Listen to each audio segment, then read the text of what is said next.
Bonjour à tous et bienvenue dans ce nouvel épisode de notre podcast Medical. Alors aujourd'hui, on va aborder un sujet qui est très important et je ne suis pas seule, bien évidemment, et donc je vous laisse vous présenter. Bonjour, c'est Moba. Bonjour, moi c'est Kélia. Alors bienvenue à vous donc sur ce nouvel épisode de notre podcast. Aujourd'hui, on va parler de la mission, sujet vraiment très important au vu de tout ce qui se passe, de toutes les campagnes médicales et chirurgicales qui sont faites dans le monde, principalement dans les pays où on est en train d'implanter des centres hospitaliers. J'aimerais savoir qu'est-ce que c'est la mission exactement. La mission, par définition, s'il faut définir c'est quoi la mission, c'est un peu large. Et pour moi, comme la parole nous enseigne, les dons des grâces que nous avons reçus, on doit les mettre au service de tous. Donc du coup, ce que nous avons reçu, on ne peut pas les garder pour nous-mêmes. On est appelé à les communiquer cela aux autres. Donc c'est du fait de pouvoir aller partager ce qu'on a reçu de la part du Seigneur. Et en gros, c'est comme ça que je peux définir la mission. Sinon, c'est vraiment large s'il faut entrer dans la profondeur. D'accord, du coup, étant donné que la parole, comme tu viens de le dire, nous parle de missionnaires, aurais-tu des exemples de missionnaires dans les Écritures? Vraiment, du début, depuis Bereshit jusqu'à Apocalypse, en Mhm. fait, tous les serviteurs d'Elohim, tous les hommes qu'on a connus, au fait, qu'on pouvait toujours parler, s'il faut citer, je dirais tellement beaucoup. Il y a Paulos, si je peux citer Paulos, parce que c'est parmi les grands missionnaires Mhm. de l'Évangile. Et aujourd'hui, si on parle de Yoshua Mashiach, c'est parce qu'il y a eu un Paulos qui est allé témoigner de ce qu'il a reçu de la part de Yoshua aux nations, que nous bénéficions aujourd'hui de cet évangile véritable. Amen. Est-ce que tu peux nous dire qui aujourd'hui est appelé à aller en mission? Il y a, merci, en fait, il y a dans Matthieu 28, si je vais prendre un passage, Mhm. c'est qu'on parle de l'homme de Galilée. Matthieu 28, à partir du verset 16, il dit, mais les 11 disciples allèrent en Galilée sur la montagne que Joshua leur avait désignée. Et quand ils virent, ils l'adorèrent, mais quelques-uns doutèrent. Et Joshua s'étant approché leur parla en disant, toute autorité m'a été donnée dans le ciel et sur la terre. Étant allés donc, faites de toutes les nations des disciples, le baptisant au nom du Père, du Fils et du Saint-Esprit, les enseigna à garder tout ce que je vous ai ordonné, et voici moi, je suis avec vous tous les jours jusqu'à l'achèvement de l'âge. Amen. Mhm. Qui est appelé à aller en mission? Tout chrétien. Mm. Tout chrétien Mhm. né de nouveau, transformé, converti, est appelé à aller témoigner de ce que le Seigneur lui a communiqué. Et je vois encore la femme samaritaine qui, après la rencontre avec Yoshua Mashiach, ne pouvait pas garder ce qu'il avait reçu en fait Mhm. pour elle-même. La Bible dit elle est allée dans la ville et annoncer le merveille qu'elle a pu expérimenter avec le Seigneur. Donc Mm. tous les chrétiens, pour moi, sont appelés à aller témoigner de l'amour que le Seigneur leur révèle. Mm. Mhm. Donc oui, tous les chrétiens sont appelés tout simplement à aller en mission. Mais concrètement, comment on fait pour participer à une mission, par exemple une mission du centre hospitalier ou même une mission dans le cadre de TV de vie? Comment on fait? Si, effectivement, comme nous parlons du CH et de TV de vie, comment faire pour aller en mission? Je crois que c'est facile. C'est facile, c'est pas quelque chose de compliqué ou Mhm. de mystérieux où les gens Mm. peuvent dire voilà, écoutez, il faut avoir 5 ans de vie chrétienne, 10 ans Mhm. ou Mhm. être, je sais pas, non, en fait, c'est quelque chose de simple en fait. Mhm. À la mission, déjà, ce qui est important, c'est d'être transformé parce que je parle de l'évangile véritable parce qu'il y a des choses qu'on va essayer de développer plus tard. Euh, on ne peut pas se lever un matin, bon matin, dire que voilà, je vais à la mission. Non. Mm. Il y a Mhm. besoin vraiment d'être sûr Mhm. de ce que le Seigneur entreprend dans ta vie Mhm. parce que quand tu vas aller, il faut communiquer, comme je disais au début, qu'est-ce qu'on doit réussir, on doit la communiquer, en fait, aux autres. Donc, être sûr d'être déjà converti, d'être né de nouveau, rempli du Saint-Esprit, bien sûr. Et après, savoir pourquoi je dois aller. Ok. Alors, du coup, la question qui me vient en tête, c'est que si on doit avoir la crainte du Seigneur, comme tu expliques, est-ce que ça inclut de recevoir des songes, des visions ou une prophétie pour y aller? Pas forcément, parce que sinon on va essayer on va mystifier en fait la mission et c'est pas l'objectif en fait. Parce que le Seigneur veut qu'on aille communiquer sans passer. Comme Ok. on a dit dans Matthieu, aller faire des nations les disciples. Ok. En fait, c'est tout chrétien est allé, comme je disais tout à l'heure, est appelé à aller témoigner du Seigneur. Et surtout quand on se sent prêt, en fait. On se sent prêt, on sait que voilà, on est sûr déjà de sa foi. Mhm. Parce que quand on va en mission, on va témoigner le Seigneur. Il y a des questions, on rencontre des questions, il y a des circonstances. Des fois, on a eu, pour un exemple, en fait, on a eu à faire des missions où, sur le terrain, on a été insulté. Maintenant, si tu n'es pas préparé, ben, tu ne peux pas. Ouais. En fait, vraiment, voilà pourquoi je parlais de la conversion est véritable. Déjà, c'est ça la base en fait, d'un missionnaire. Et après, le songe, pas forcément. Pas forcément parce que quand la femme samaritaine est allée témoigner de son amour, je ne pense pas qu'elle a reçu un songe tout de suite. C'est Tout à Tu vrai. fait. vois? Donc, en fait, c'est être prêt et savoir à qui on a cru Mhm. et pour aller parler. Parce que aujourd'hui, quand on est amoureux, je ne pense pas qu'il y a besoin d'avoir un songe pour aller parler de son amour, en fait. Mhm. Je vois des gens qui sont amoureux, tout de suite aller parler à ses amis de leur amour. Mhm. Tu vois? En fait, oui, le Seigneur peut communiquer une pensée, comme bien sûr avec Paulos, et qui voilà, ben, que la Macédonienne, et là il y a un songe où la Macédonienne disait voilà, on a besoin d'aide. Mhm. Donc là, le Seigneur, bien sûr, il est souverain, il sait comment faire pour amener quelqu'un à aller en mission. Mais sinon, pas forcément des songes. Bien sûr que le Seigneur te met à cœur de pouvoir aller, parce que nous avons le Saint-Esprit à nous. Donc c'est lui qui nous enseigne toutes choses, c'est lui qui nous guide dans toutes choses. Donc et quand il y a des besoins, il peut me dire voilà, va là-bas, va par-ci, va là-bas, et dans la liberté surtout. Vous n'avez pas forcément besoin d'un songe pour aller en mission. D'accord, donc il faut être chrétien, converti, et après avoir une conviction de la part du Seigneur. Et est-ce que tu peux nous dire, je pense que tu as déjà dit un petit peu, mais est-ce que tu peux préciser un peu plus, c'est quoi les objectifs d'une mission?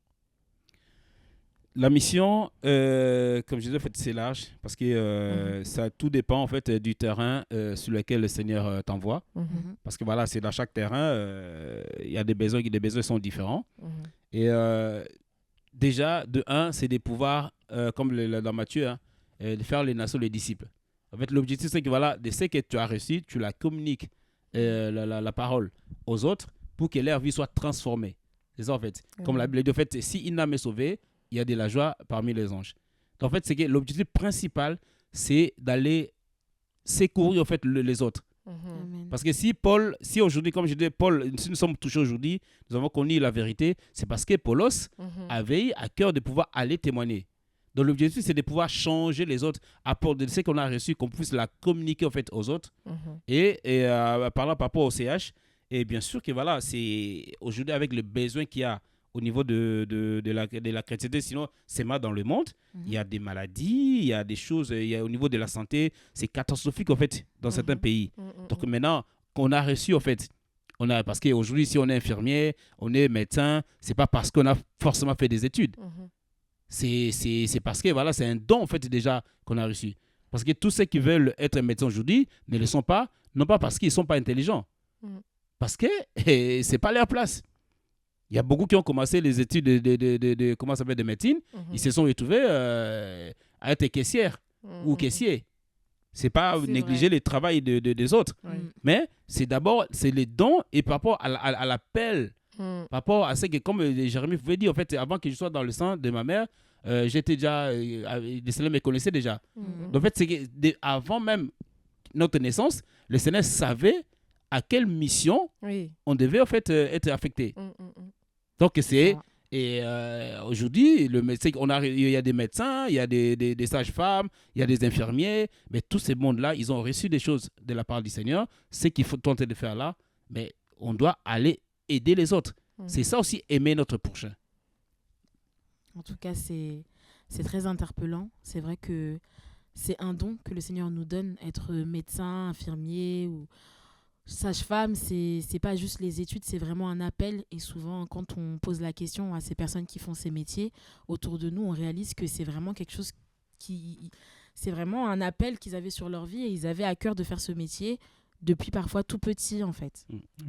Du coup, moi, la question que je me pose, parce que là, on a parlé de ce que nous, on doit faire, de ce qu'on doit aller apporter aux autres, mais nous, du coup, la mission, qu'est-ce que ça nous apporte en tant que chrétiens? Qu'est-ce que ça nous fait de participer à une mission?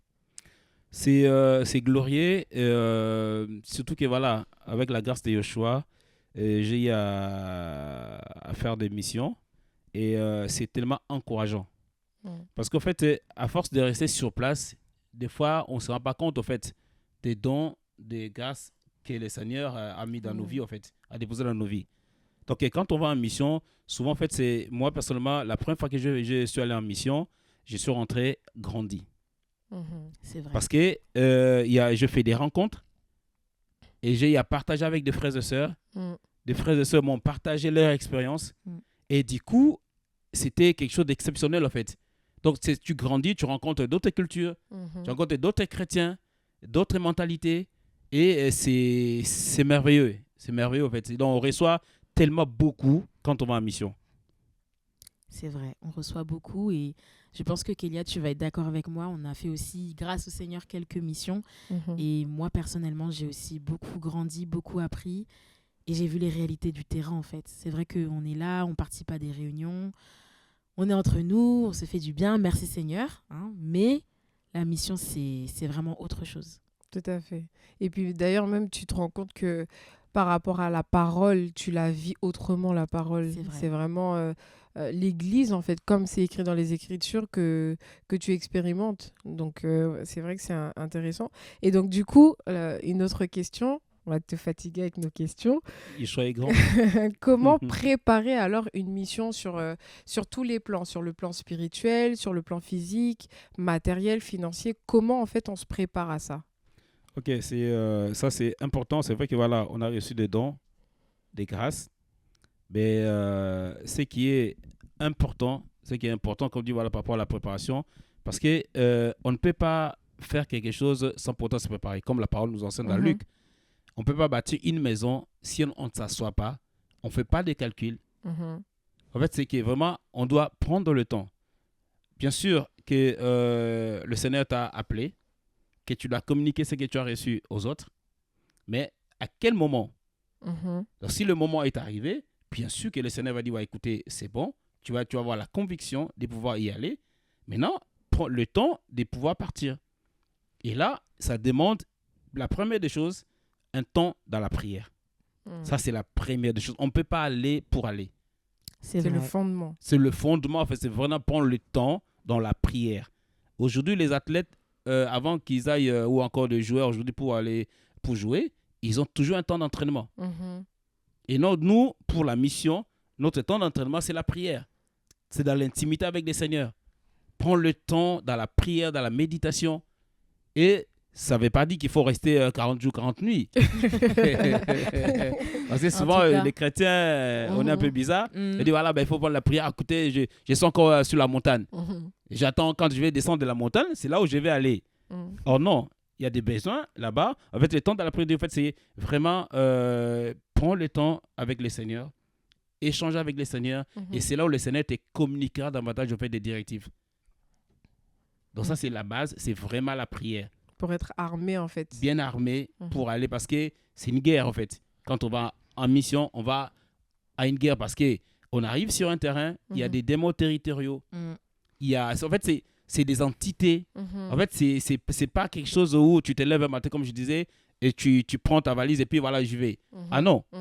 C'est le temps avec le Seigneur et quand tout va être, bien sûr que voilà, c'est pas conditionné, il faut des jours de retraite parce qu'aujourd'hui, voilà, avec les chrétiens, on doit veiller. Parce que quand on dit temps de la prière, là, il faut 3 jours de retraite, 1 semaine pour se sentir prêt.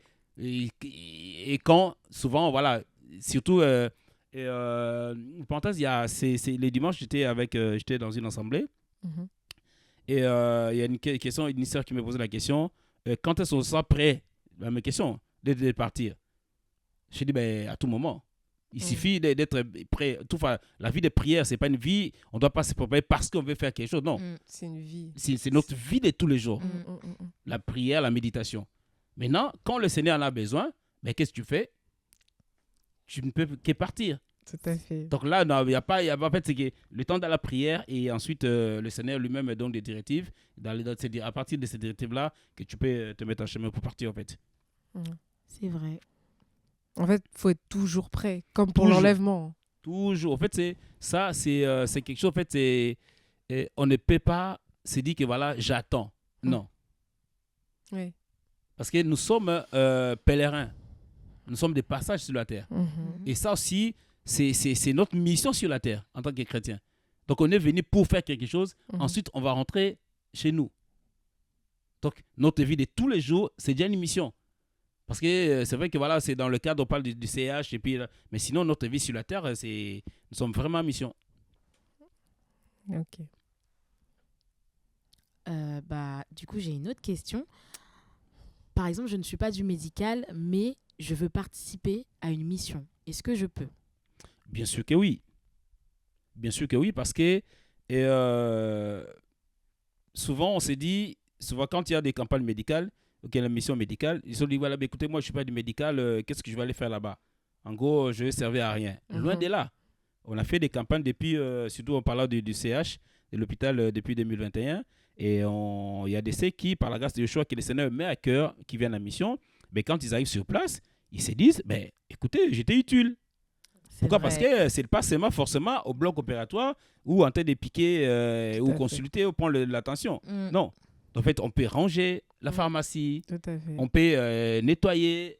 En fait, il y a tellement à faire. Donc, il n'y a pas besoin forcément d'être du corps médical pour venir à une mission médicale. Okay. Parce qu'on peut aider avec beaucoup de choses, en fait, pour aider les infirmiers à faire leur travail. C'est vrai. Et comme tu disais tout à l'heure, il faut faut déjà être enfant du Seigneur. Et donc, du coup, quand on est sur place, on partage ce qu'on a reçu avec même les patients qui ne sont pas forcément chrétiens. Donc, on leur partage la parole, tout simplement. C'est vrai ce que tu dis parce que, désolée, mais en fait, désolée de te couper, mais en fait, je me souviens qu'une sœur, elle est venue en mission en fin 2023 lors d'une campagne médicale et chirurgicale et elle n'est pas du domaine médical. Et en fait, elle a coiffé des patientes qui étaient là. Amen. Et il fallait voir le sourire qu'elles avaient sur leur visage, en fait, d'être coiffées et d'être chouchoutées un peu pendant leur séjour à l'hôpital. Donc, voilà. Et donc, j'aurais 2 dernières petites questions. Qu'est-ce qu'on appelle, une fois qu'on a fini la mission et qu'on rentre chez nous tranquillement, qu'est-ce qu'on appelle les retours de mission? Est-ce que tu peux nous expliquer ça? En fait, c'est vrai que c'est un terme où c'est chrétien, je crois que voilà. On l'entend souvent. On l'entend souvent, ouais, les retours. Attention vers les retours, attention vers les retours. C'est quoi les retours? Et comme je disais, en fait, c'est quand on va en mission, on va sur un lieu, sur un nouveau terrain. Et c'est vrai que la parole nous enseigne, là où foule la plante de vos pieds, je vous les donne en possession. Et voilà pourquoi, en fait, si tu as un mandat de la part de Yeshua, tu arrives sur place, en fait, les démons territoriaux, tous les démons sur place sont soumis, en fait, à l'autorité du Seigneur. Donc, ils ne peuvent rien faire. Maintenant, il y a des ceux qui, après la mission, Satan, comme la Bible dit, il marche à nos côtés pour chercher comment nous détruire.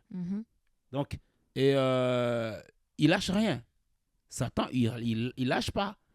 Donc, quand tu rentres de la mission, il y a toujours des attaques. Parce que quand tu es allé, que ce soit dans le médical, une personne qui devait mourir, vous l'avez opéré gratuitement, la personne là est sauvée par la grâce de Yeshua, mais derrière, les sorciers qui voulaient le tuer, ils vont s'en prendre à celui qui l'a aidé.